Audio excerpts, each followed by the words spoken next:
Hi, Philip Kenney. I'm so excited to be in conversation with you this morning, and I want to introduce you, although some of my subscribers know of you because I've talked about your books and Writing It Real, and we've done other programs together. So it's been a long, wonderful history, but I'll Yeah. read your bio right now. Author and poet Philip Kenney is a recently retired psychotherapist in Portland, Oregon. He did his postgraduate work in British object relations at the Washington, D.C. School of Psychiatry and has taught self-psychiatry as part of his private practice. A longtime meditator and poet, Philip strives to bring together the worlds of psychology, creativity, and spirituality in his work and is the author of a book on those subjects entitled The Writer's Crucible: Meditations on Emotion, Being, and Creativity, as well as recent collections of poetry and novels. In today's discussion, Philip will let us in on his secrets to becoming a prolific writer while working and now into retirement. So, welcome, Philip. It's nice to be seeing you on the screen. Likewise. Hi, Sheila. Good to I, be back and yeah, see I you remember. and talk with you. I remember when we first met, which is, I don't know, decades ago now, at a panel for the Pacific Northwest Writers Conference. Yeah. Right? And we had a lot to talk about creativity and blocks to creativity. And here we are again. All right. That problem for writers doesn't go away, no matter how much you've written. And maybe No, we'll it talk doesn't. about your take on that. But in the meantime, let's start with you telling me about your books from the earliest to the latest, Wow. and I'm going to ask you questions. But I really would like you to read a snippet from each of them that you like a lot, if you're prepared to do that. And if you're not, we'll just talk about the book. What's a snippet, I guess. Well, whatever you consider a snippet is just fine. Well, it's I love being asked that. Never been asked that. And I've got a whole stack of them here if you're ready for it. And Ready? 8 books, right? So, Yeah, 8 books over how many decades? oh, ba-ba-ba-do. Oh, a little over two. What? Three.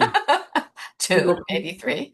Okay, Oh, prolific was the, I published the first novel in 2013. okay, So yeah. yeah. All right. Well, that is impressive. So hold up the book that you're going to be speaking about now. This one really gives me goosebumps. Okay. It's my first book of was a book of poetry, and it was about this guy. Can you see it? Um, no, not to hold it up higher. The dog, that The guy? dog. Okay. And his name was Magic. Okay. And he And was magic. he inspired you. He inspired me so much. He was a dream dog. He made me afraid to have another dog because I was worried I'd get a difficult dog. And so these are all poems about magic. Okay. I still talk to him. Okay. And Good. we have his ashes and our last dog up in the park above the city. So I don't know what to read. I got so many here. But this was I don't even know why or how I started this because I hadn't written any poetry or anything. I didn't much read poetry or like it in a lot of respects. I just started reading this. And this ended up being used in the hospital, the emergency hospital for pets in Portland as in grief groups. Uh-huh. Because it's a real tearjerker and just Okay. a real, you know, testimony to the beauty of dogs. I don't know, I probably shouldn't read anything too long. Um, Sorry, I should have been ready with this, shouldn't I? How about 49 days? It's relatively short. Okay, Okay, but we have time. So, we but do. read Okay, it. It good. sounds interesting. On the 49th day of his life, he left his mother and sat outside the local IGA shopping center in a large cardboard box with his 7 brothers and sisters. No bigger than a catcher's mitt, he sat there and waited while his brothers and sisters, one by one, disappeared. He was the last of his kind. And you If, were lucky to have him. if he was confused or alarmed by all this movement, he didn't show it. When he walked into the big room, our big room, he headed straight for my lap, and something within instructed him to. There he sat again. He looked up at me and nuzzled right in like a ball in a glove, and I held him, and we were inseparable. That's beautiful. You know that I believe entirely that poetry helps us when we're grieving. Yeah, And I'm not I know surprised you that do. it seems to have come out of nowhere, but I think it comes out of something deeply human in us when there's no other language but poetry to express the longing and the sadness. So it doesn't surprise me. And I'm sure in your practice, you listen to a lot of people who were mourning, and it was your turn. And beautiful, beautiful And poem. they used it in this grief group, which I was tremendously honored and thrilled with. And Mm-hmm. I've given it to a lot of people, a lot of friends who've lost a pet. Right. Yeah, it makes sense to me. Very comforting and Yeah, makes their feelings, both sad and happy feelings, real. exactly. And I often quote William Blake, who says, uh, joy and sorrow are woven tight. And so that's what an elegy is. An It elegy is is. born of sadness, but we're praising the person and the memory. So very important. Mike knew how to say it, didn't he? Mhm. And I always remember that because people feel guilty if they feel joy when they're also mourning. And that's destructive to our emotions to not allow all of them. So anyway, That's true of writing yeah, too, because you can't be a writer and not go through dry spells where you say, "Oh, God, I'll never write another thing again." And that's part of the deal, part of the lifespan mhm. of an artist, of a writer. So Hard to yeah, accept, but it's very real. right. But you found a way to keep on going. So Yeah. let's go on to your next book. Oh, this is fun. The next book is Where Roses Bloom. All right, a little higher. Good. You see Okay. it? Selected poems. So then you identified yourself now as a poet and Yeah. wrote another collection. Yeah. I don't know which one to read. One of them's touching, one of them's, well, they're both touching. Okay. Um, Just Probably take me a while. Maybe I'll just read the one I know where it is. I got this great one where I used to make the kids into pizza pies, and I'd pick them up in the air and throw them up in the air, and it landed on the couch, and then I'd knead them, and they were just Is this a poem oh, about that? no. So this one is called Somehow. This is for my oldest son. We are standing on the corner, waiting for the light to change. Somehow, between the raindrops, he is 6. The days he will stand here and hold my hand are already numbered. In the background, I hear his fingers flying across the keyboard, happy dancers. Fast cars and loud trucks speed by. Some splash water from the puddles our way. He takes my hand surely, effortlessly caressing my heart. I must feel his tender grip, the way each finger whispers, Daddy. His bright eyes roam the streets for things that interest him. The rain keeps falling. We are standing on the corner, waiting for the light to change. We won't be here long. That gives me chills. You've Yeah, just so beautifully captured with a moment in time that a lot of people might not write about. But there you are standing at the corner, and then you have the wonderful last line about you won't be there long. I love the phrasing about somehow between the raindrops he is 6. It captures something about time, it which does. you're Yeah, thinking thank you. about in that poem. So Thanks. thank you. And that book. arrived and you went on after that to write, at that time in your life, you went on to write prose again? I'd never written prose. So I guess the next book is the first novel. It's Radiance. Have you read this? No, I have not read that early one. I really wanted to be able to write a novel, and I was sure I couldn't. Absolutely positive I couldn't. So, listeners, listen up. You can. You can. I just started writing at Okay. a conference of all places, at a psychological and science conference. So, my mother and my brother died about 4 months apart. Mm. And so I was grieving again. There's a lot of grieving in life, right? And so I wrote this, I started writing this at the conference. I didn't like the speakers. Oh, So, that very conference? yeah, I read a lot. I was a pretty avid reader for a long time. Read the Russians and all sorts of, read Ken Kesey and the boys. And um, I don't even know how it started, to tell you the truth, but I know I wanted to. And I really think for listeners that wanting is crucial.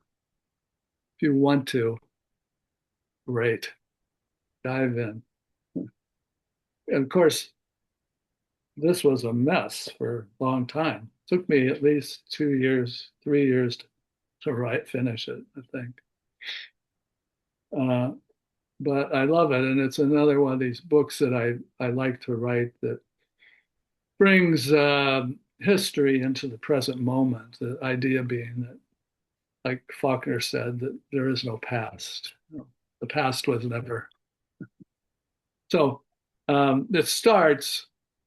I don't know where to read in this, but it starts with I'm in the hospital room where my mother's dying, and I'm on a cot, and I can hear her.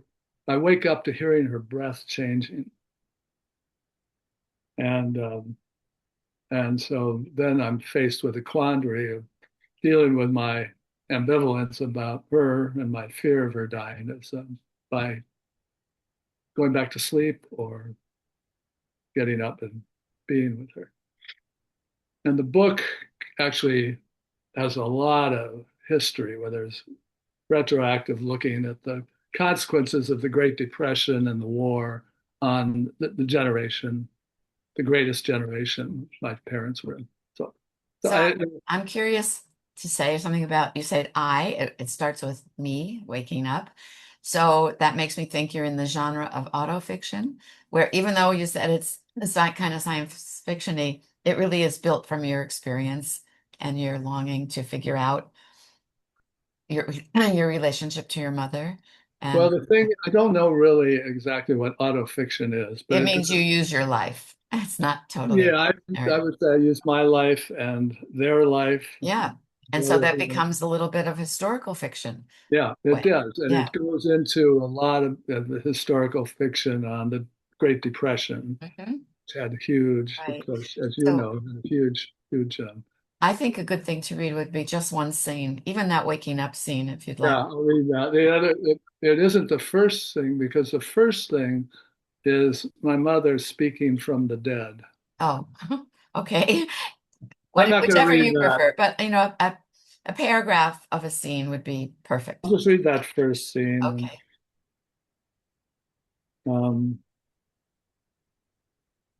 Waking, deep sleep, bottomless, dreamless, no beginning, wordless and breathless, no endings, formless and timeless, boundless as a sky without stars, no mind, no shapes, no dreamer making magic on the walls, not a trace of the man lying at the foot of his mother's bed, not a trace of the past and its gallery of relics, nor the future in a motherless world. Mm. Geography of nothing, limitless. Only the one with no arms holding the many. Quiet as death, though not death. Still as death, though not death. The great silence at the heart of all. That silence the wind searches for, that stillness known as the depth of oceans and lakes, the unborn, faceless, and unfathomable, where the many come to rest,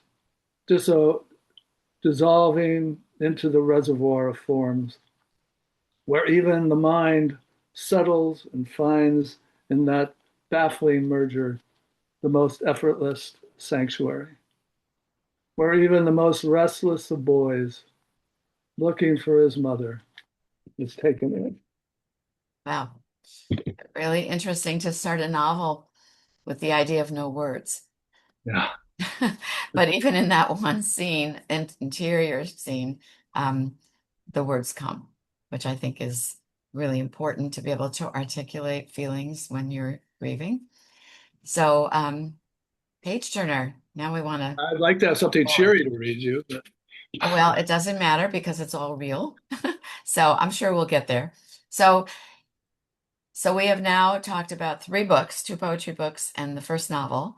And then what did you turn to writing? well, yeah, somewhere in there. Oh, I know. As I was trying to find a way to get the word out about the novel, about Radiance. I was advised to start a blog. So I started a blog and I started writing bits for the blog. And the um, the bits turned into more, I got more curious about essays than I was about marketing.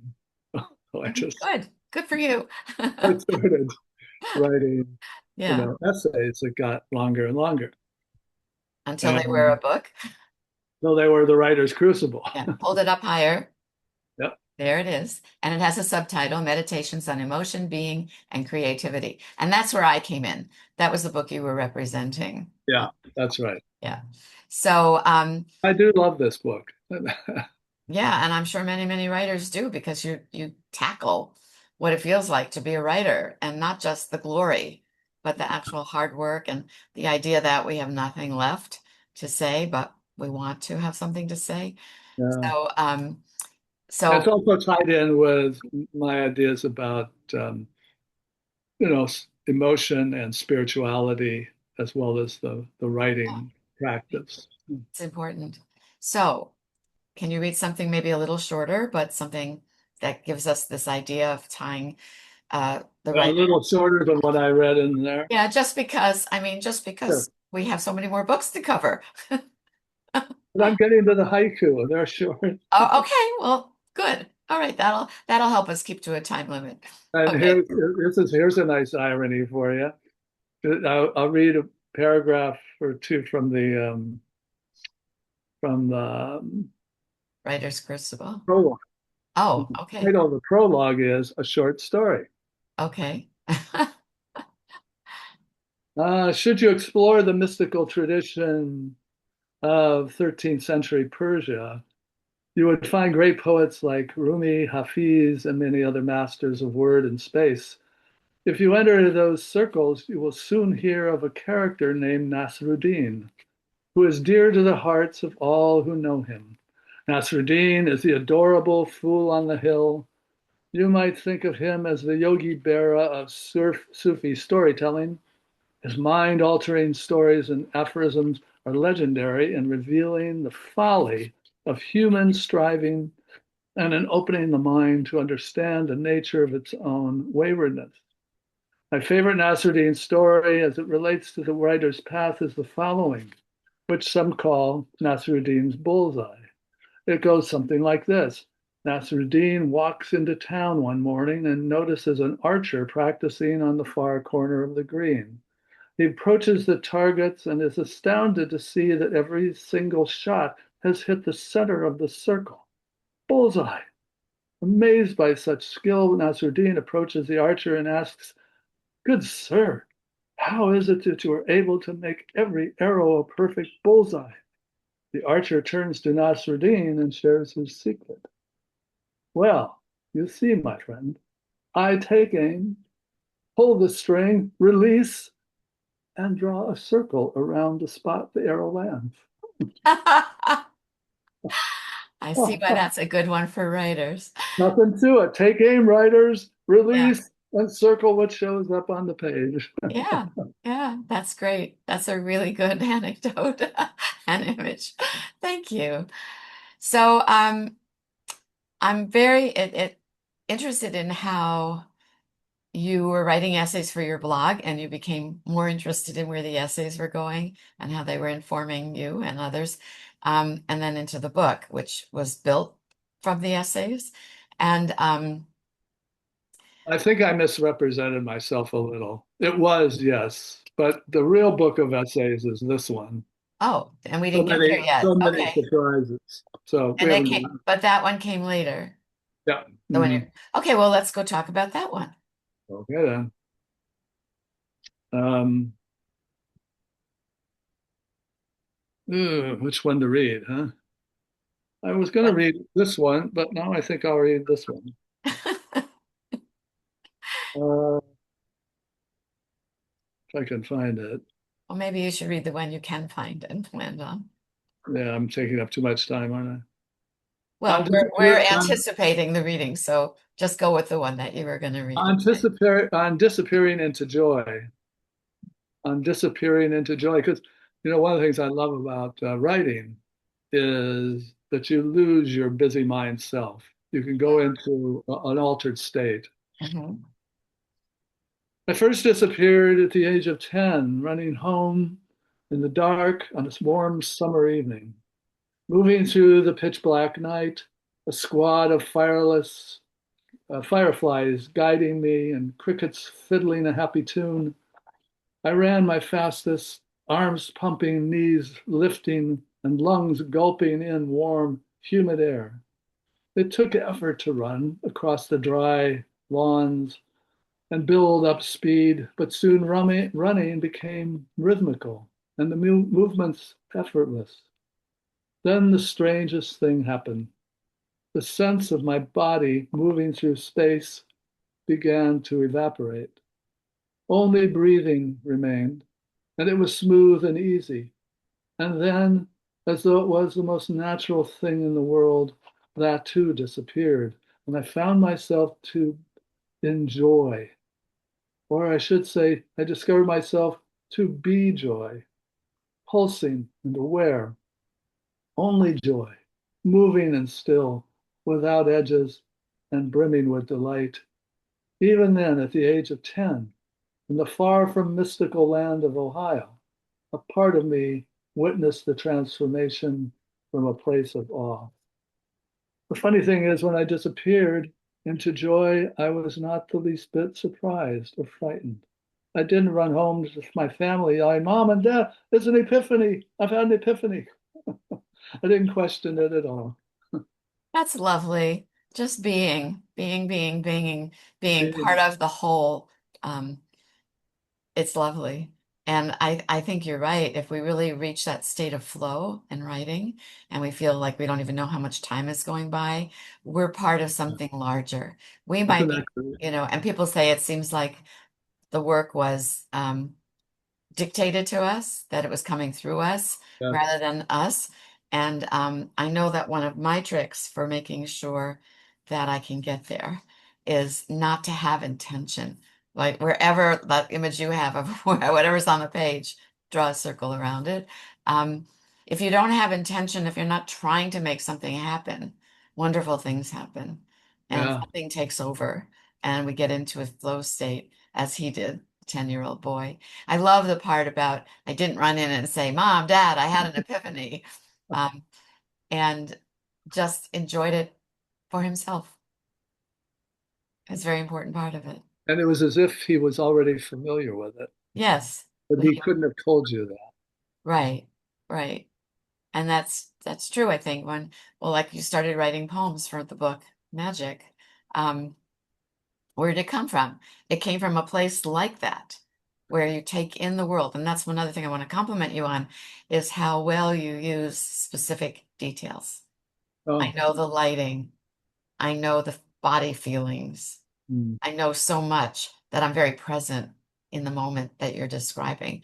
And so many times writers don't take the time to do that, which not only, well, it doesn't help the writer. If the writer's not able to bring the moment to life through sensory experience, it shortchanges their ability to write the rest of it. And sometimes we self-censor, go, oh no, that's not what people will be interested. No, I have to say something smarter. No, you have to yeah. be there in the experience with all of your senses. And you just do that so beautifully. I really enjoyed that. Oh, I thank feel you. like I'm at a buffet and I'm just tasting little bits of wonderful stuff. Um, so what came next? Taste away. Um, I don't So know. after this book that we just talked about, Yeah, then we get to um, the toughest one, okay, the Mercy Dialogues. I have read that one. Have you read it? Hmm. What'd you think? I think it's a tough story, very tough. Tough Yeah, stuff. It's a tough read. yeah. So you'll explain that a little bit, but choose a paragraph or two for now. So this would be a second novel in this list, right? Yes, this is the second. I hope they're not the last. Just read the first page. Okay. It is a tough read, but I really encourage people, especially in these times, um, to read it, to read something like this, if not this, or Yeah. if you Well, just if you want to read, just stick with it because yeah. it really gets into a lot about reconciliation and blah blah blah. Okay, in the chill of a late August morning, Dr. David Chase, still wearing his surgical blues, paused on the stairway outside his house and cast a glance towards the west hills of Portland. There, a long, swollen bank of smoke stretching the length of the ridge loomed over the city like a medieval army of dread, preparing to storm down the west slope and engulf the city of roses. Had he turned and looked to the east, he would have seen the sunrise turn an ominous blue blood orange, as though the sky too was ablaze and trying to warn him of the dreadful event in the making. But he did not. He turned his back on the hundreds of miles of fire and smoke riding up the coast of the Pacific from California to Oregon, pillaging groves of redwoods in the Golden State and devouring Sitka spruce that cover the coastal hills of Oregon. Dr. David Chase turned away from the smoke storm that would soon occupy Portland and bring anxiety and dread to its people. He walked into his house, closed the door, and thought nothing of the devastation of the forests or the suffering soon to envelop his neighbors, their eyes burning and lungs filled with ash. The fire and smoke did not touch him because before noon, his life as he had known it ended on a sidewalk holding the broken body of Emily, his only child. Emily suffered a gruesome death. She died in her father's arms, and the mind of David Chase, held together for years by rigid bands of fear, shattered into 1,000 pieces of rock, while what little there was of his soul drifted away towards the smoke and ash. Wow. Let me say a few words. You're writing your sense of place is so evident. It's Oregon, it's Portland, it's fire and smoke time, as it is in many places right now. And that foreshadows, of course, something internal and big and family that happens inside. So it's like you move from the big environment right into this doctor's changed life. Um, and we follow it. We follow it really well. And of course, we want to turn the page and find out. You don't tell us what broke her body, what happened, but you will. And I think that was That's one of the things we learn in writing novels. Not that I have written a novel, but I've read about writing novels and I flirt with the idea, or maybe a novella. You want people to turn the page. And if you look at chapter breaks in novels, um, there's always a reason to turn the page. Things don't just get resolved in a way that makes you say, okay, I read the book. So um, I think that's And a at good. the end of the next page, it just at first chapter is 2 pages. It ends with his daughter in his arms dying and beseeching him to love because his our heart is completely shut down. And, Yeah, yeah. And I thought it was very interesting that you introduced him as somebody who had strung his life together uh, as a guard against fear. So that's something else we're going to learn as we keep reading. So, what did you learn from reading this, from writing this one? You as an author, or you as a person, or a psychotherapist? well, one thing I learned, this is the easy one, is that I love writing sentences. Ah, yes, yeah, yeah. I love writing sentences. Now, as you know, the last few years I've been writing haiku exclusively. But you love writing long sentences. I love writing long, and I love reading long sentences. Yeah. Right now, I'm trying to read Gabriel Garcia Marquez, "Love in a Time of Cholera," and even that's a bit much for me. Well, I was just going to compliment you on your long sentences. They're completely followable. I don't forget what the Oh, sentence is good, about, good. Well, which that's is really great. good. So you learned about yourself that you love sentences, but the next thing you turned to was haiku. So why don't we turn to it too? Tell us about how many books are haiku are out now?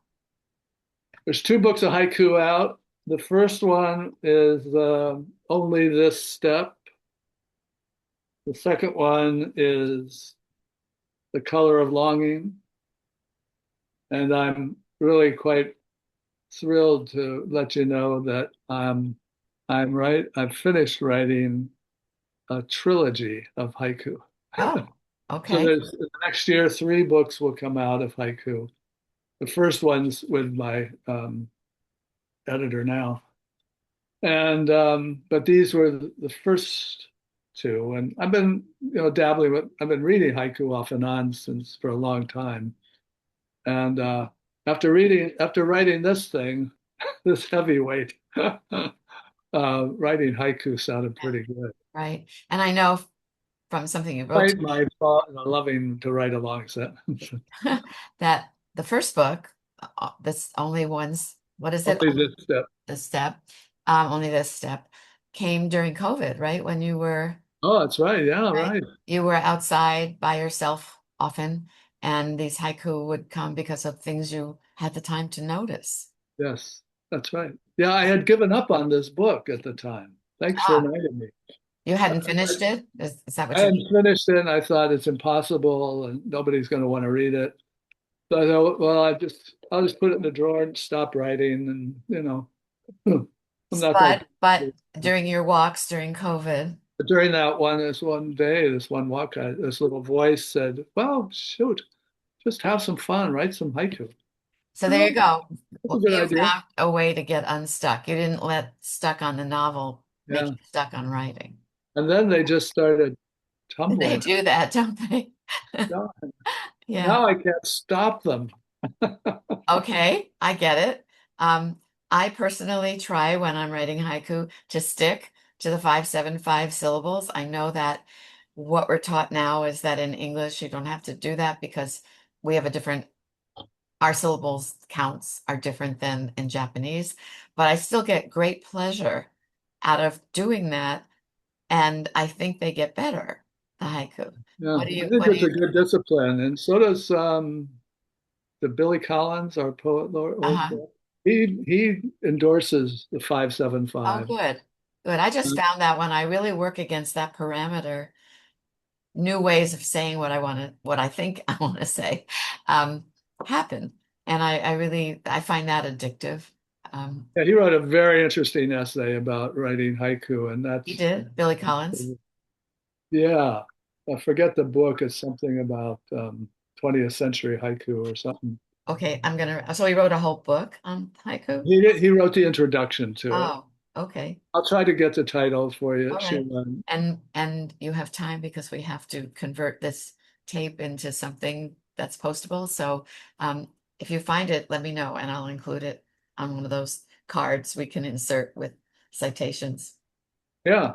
And Yeah. he says a very interesting thing about the 575 creates a tension, which actually enhances creativity. So, Great. Well, then I feel right in the game. yeah, I think Okay. you're in the Why game. don't you read us three haiku? Three haiku. I mean, This or one or four. from How both? about two from each book? Okay. Here's the title haiku. My hand is empty. No cup, no victory. Only this step and this one. Kind of a Zen thing, Yeah, very. And but we came should to be remember how that walking. felt, What? during COVID times when we had time was different and we should remember more how we used it. Yeah. Let's see. Let's see. This one's a little more playful. Yesterday dropped by again today. This time I heard the doorbell ring. Okay. What made you laugh? Um, the surprise at the end. I mean, that's something about haiku. It has a last line that's surprising, and how the doorbell ringing kind of Yeah, takes us into another world from the one we were in. it wakes you up. Yeah. Yeah. Yeah. Which haiku are supposed to do Uh-huh. their best. Okay, this is from The Color of Longing. And let's see. Our pond is the blue of alpine lakes, the color of longing. Mm. I had kind of thought from the cover that the color was going to be blue. But I have read that all over the world, the majority of people choose blue as their favorite color. Is And that I right? wonder if it's because it's the color of longing. Because of that Yeah, soothing quality or yeah. But it's longing. also, like just like joy and sorrow woven tight, No, soothing and longing, not having what you're longing for. I think some languages actually have a word for that. I think Portuguese does. yeah, What what that encompasses about being human. Yeah, uh, yeah. nice. That's a good one. So yeah. Okay, so you have another one too. One, this is for all the writers. I write while it's dark with the curtain pulled down. Silence holds the pen. Hmm. Yes. Thank you. Okay. So Yeah, those are Toni Morrison, before she started her writing in the morning, she uh-huh. would sit in silence for half an hour or so. Wow. Wow. So, have we covered all the books that are already out? Yeah, All right. Well, that's prolific, and some are in the pipeline. three are in the oven. Yeah. So, okay. How are you? How did you do this, would you say? And how will retirement shape or reshape how you approach your writing? Let's start with how Um, you did it. You were busy. You had a full-time practice, and yet, it's a and you good had a story family. for anybody who thinks they don't have time Uh-huh. or who think they can't, because I wanted it. And that's, I think, the key is the wanting. A lot of people, as a therapist, I talk to a lot of writers and artists, and oh, I'm not disciplined enough. And I always had to work with them on it's, I don't think it's discipline. I think it's wanting because Right. it takes courage to want because you can fail. Right. So wanting has been huge for me. So for years, I've been getting up at 4 in the morning. Wow. I was going to ask you about discipline. You had it. Um, Well, again, now to me, I don't think it was, I'm not a disciplined person particularly, but I wanted it. I loved it. So to me, I think discipline and stuff like that, tends too much into the super ego, into, what's wrong with me. But wanting and loving it, I loved it. I didn't wait to make it. And honestly, when I wrote the first book, novel, the Radiance. Radiance, I was often, I mean, often awakened in the night with whole sentences and paragraphs in my head, some of which had been problematic during the Oh, day. yeah. Wow. And now that you're retired, do you see any change in how you're going to approach your writing? I'm going to get up at 5. Oh, okay. Sounds smart. Unless No, the words wake you what up. I've done, I've because it's fortuitous to be starting this in gorgeous summer weather. So I've been getting up, I meditate for and stretch for half an hour, and then I'm going out on the front porch, and the sun rises in the east right on our front porch, and I just love that. And so I've been writing Right. outside. Yeah. So you start writing outside. Yeah, I've been writing outside, and again, it's really driven by want and love. Those are good words for us to remember. Yeah. Something I've been curious about from your bio, maybe this is a good time to ask, what is British object relations and what is self-psychology? I have a feeling if writers understood that, it might help. And so I'm going to ask you, does this make I'll say something, but I'm telling you, The Writer's Crucible is still a favorite book. Mhm. And I go into real detail on that because Oh, there's good. a very good book in my field Hmm. called The Theater of the Mind. And the idea of object relations is different aspects of mind take on the characteristics of different people or memories. And so there is a constant communication and in sometimes ways a struggle about which of those characters in the theater of the mind are going to prevail. So that's just, yeah, did Yes. I tell you I'm writing an autobiography? No, you haven't mentioned that. I Now we told know. my two sons asked me to. Oh, good for them. So Okay. I started writing it and then I had to interrupt it and now I'm back at it and I just love it. And but my dad was a product, and this comes out in Radiance, a terrible tragedy during the Depression and war. Um, so he was always basically, one way or another, looking at me with disapproval or saying, "You'll never amount to anything." So that's in my mind.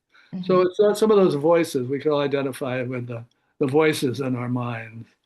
Okay. That, Yeah. So and that's that what object relations. object relations is a more, you know, um, detailed explanation of that, and particularly of the dynamics of it, because it can be so dynamic and So steal. I'm going to introduce this, which is probably totally off topic, except maybe it isn't. One of the things that I find works for writing, if I especially don't know what I want to write about, or I become attached to an object, but I don't know why, um, is writing from my attention to an object. So, for instance, I just recently used as a prompt a little letter to the writer's wooden spoon. She's writing Dear Wooden Spoon, and she's really describing her use of the spoon, but it brings memories of her mother. It was her mother's, and she loves using this wooden spoon. It sustains itself. She doesn't ruin it. It's seasoned, well seasoned, all these things.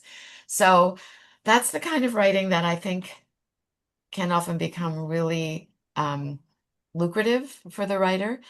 And I know that there's an object I have in my life that is something my son made when he was like 7. We were camping, me and my kids, daughter and son, and they were driving me crazy. Talking, wanting, whatever. And we were at a campsite, and I said, "We are going to have 20 minutes of silence. Do what you like around the campsite." My daughter took out her book. My son walked around. I didn't know what he was doing. It turned out he was collecting those pop tops from the top of cans, like Wow. pop cans. And a wire hanger. And what came out of that 20 minutes for him was he reconstructed the wire, he took it apart, made a triangle, and he threaded these pop tops through this. And I have kept this object, and we know he died at 25, but this has come with me through many moves, and I don't know why, except I remember that time. And he became an architect, and I looked at it. Anyway, very recently I wrote a poem, and I took the Beautiful. time to count the pop tops, which I never had done. And that brought forth some good words for the poem. And the poem is, I think, one of my best. So I don't know if that fits object relations. Can an object be a voice in your head? Can an object ask you questions? Can an object make you Absolutely. say stuff? Absolutely.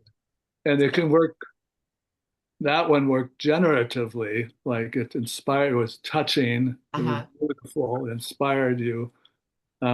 It can also work the opposite. It can be a downer. It can be Oh, but I don't find send downers. you on a negative spiral. Well, I'm Yeah. just saying it can be Oh, both. uh-huh. But yeah, it's beautiful. Um, and of course, in object relations, you're basically just watching the movement between the different objects. And we Uh-huh. call that particular, the wooden spoon movement, a free association, Hmm. where usually those things often come in unbidden, or else it's a repetitive thing. Like for me, I still get a very warm feeling in me when I hear a vacuum cleaner going. Okay, because it meant home and domesticity and My care. mother was nearby Uh-huh. and she was taking care of us in that way. Uh-huh. And there was Yeah, something warm right. about the sound of the So, vacuum right, you cleaner. could write a dear vacuum cleaner, Yeah. and some of that would come into it, right? Well, this has been a very nurturing hour and little plus. To be talking with you about your work, to be hearing it, to be thinking about what it takes to write. And I'm going to remember two things in particular. Well, maybe more than that. Love and want. And then the other one is what's on the page, circle it. I love that.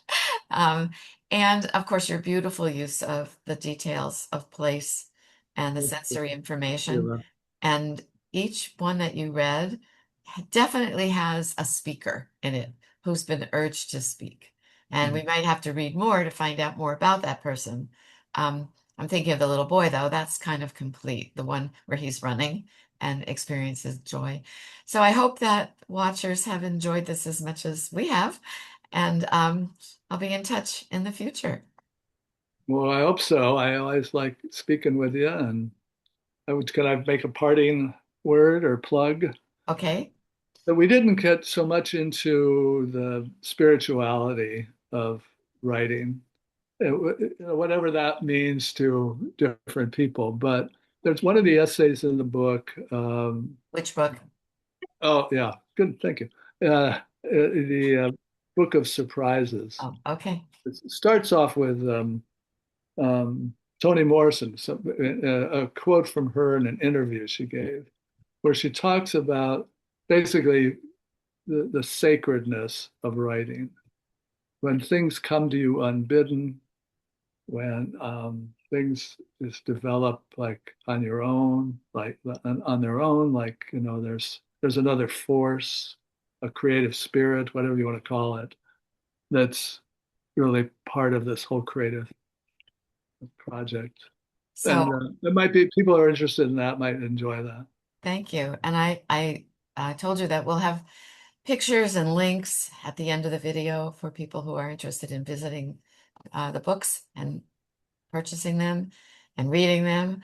Um, but I want to say it's wonderful to end with the idea of the spirituality and creativity. I know that if people ask me what my religion is, I often say poetry Yeah, because it brings me to the center and it yeah. brings me beyond myself. So, Beyond yourself, that's a key yeah. thing.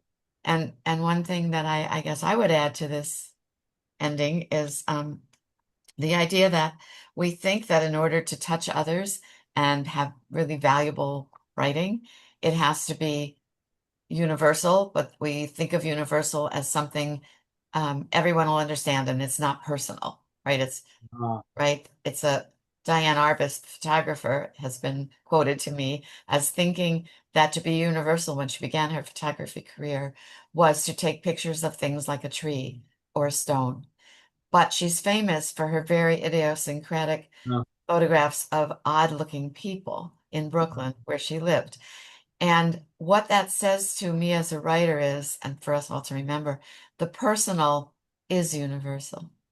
We yes, have, although we don't think alike, we feel alike. And if we can evoke those feelings in our writing through the personal experience, through what we can take in through our senses, we've done a lot of work.